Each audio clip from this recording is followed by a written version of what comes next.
Hello, good evening, ladies and gentlemen. This is Kuram Zahir Chishti. I'm a certified NLP coach, life coach, brain coach, and today I have a book review for a very important book called Make Your Bed. This is written by a person called William McRaven, and he himself has been a Navy SEAL, which is the toughest part of the armed forces, the toughest part you can get in forces for 37 years. 37 years, and I will bring forward to you some of the practical aspects which we can apply to a practical life from this book. So, to begin with, as the name applies, it says make your bed. That means the first thing you start your day with a task completed.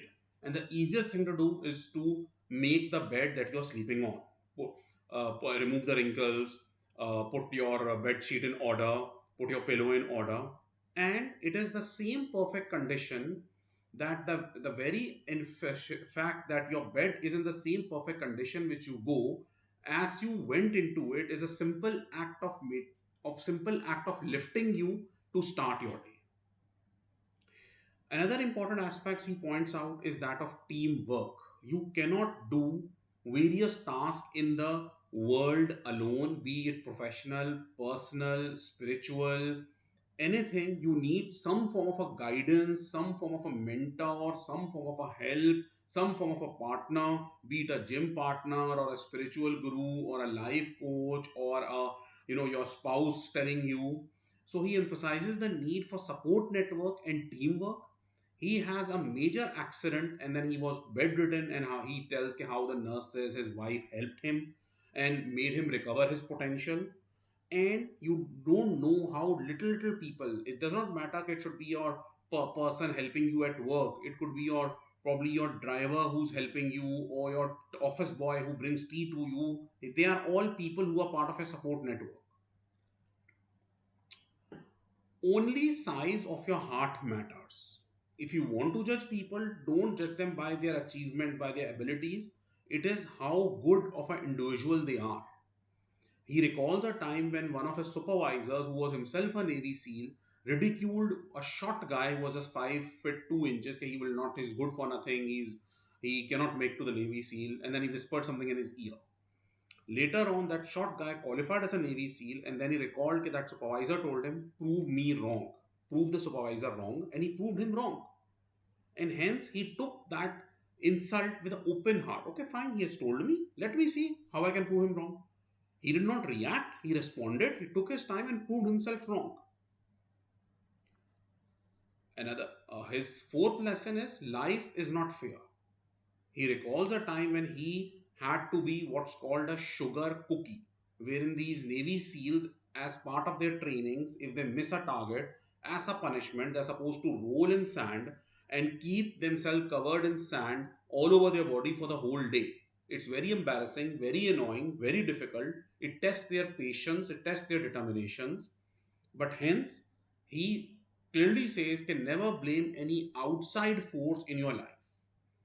It's easy to blame your lot in life on some outside force, to stop trying because you believe that fate is against you. But we all have to defend life's unfairness.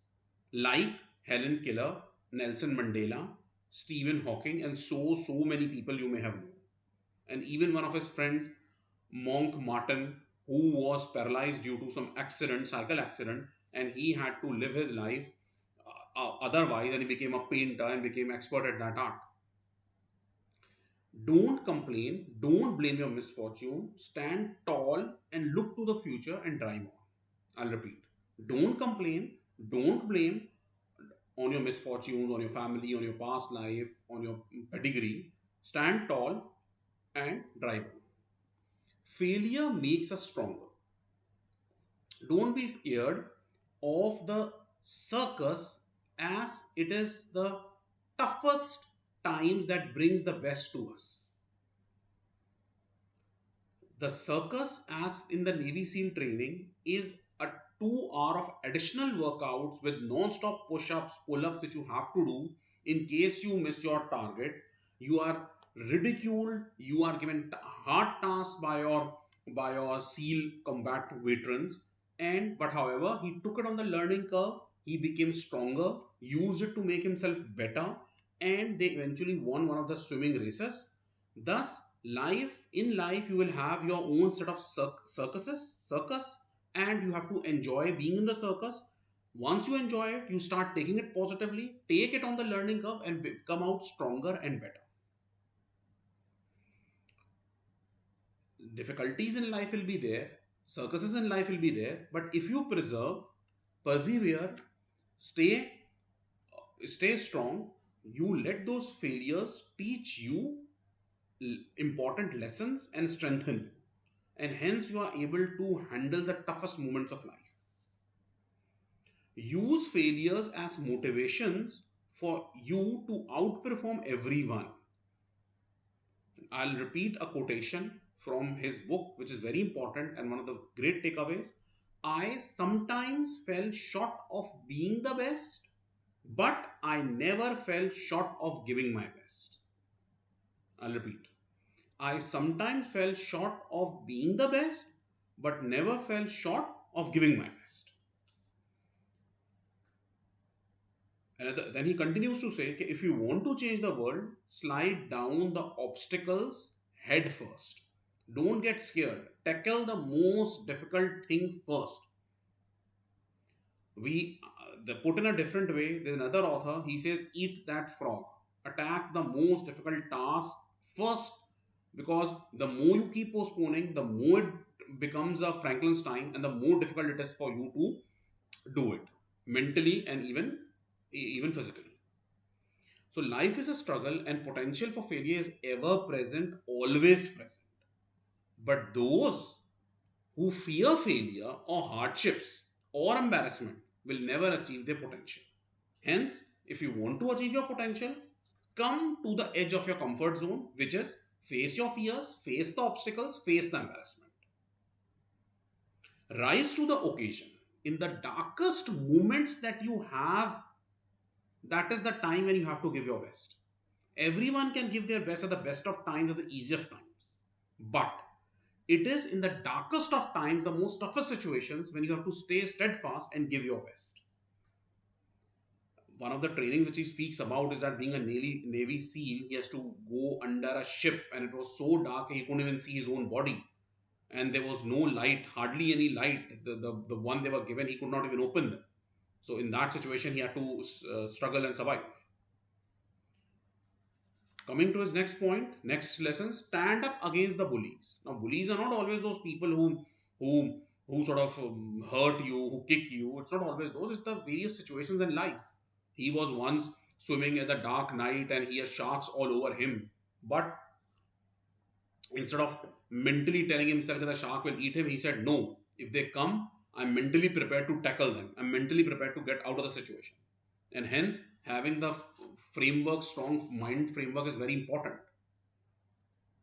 One of the very important lessons that he gives is that always give people hope. We all know hope is not a strategy. Hope cannot be a strategy. Strategy, you have to have some concrete steps. But hope is that light which somebody who's crying at his father's or mother's funeral or his brother's funeral is died in a war has something to look forward to. Hope is the most powerful force in the universe. All the great leaders of their world have given their nations, their followers, some form of a hope of a better tomorrow. Be it anywhere wise, spiritual wise, it could be financial wise, it could be development wise. Some form of a hope has been given. Hope gives you the direction to have the strategy for the direction. But if you don't have hope, how will you form the strategy? To summarize, start each day with a task completed, no matter how small, that is making your bed.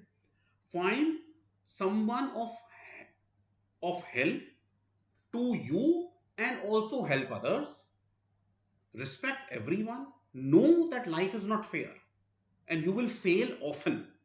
But if you take the risks, step up when the time comes and the time are the toughest, face down on the bullies, lift up the downtrodden, help, give hope, and you never give up. You know quitting is not an option.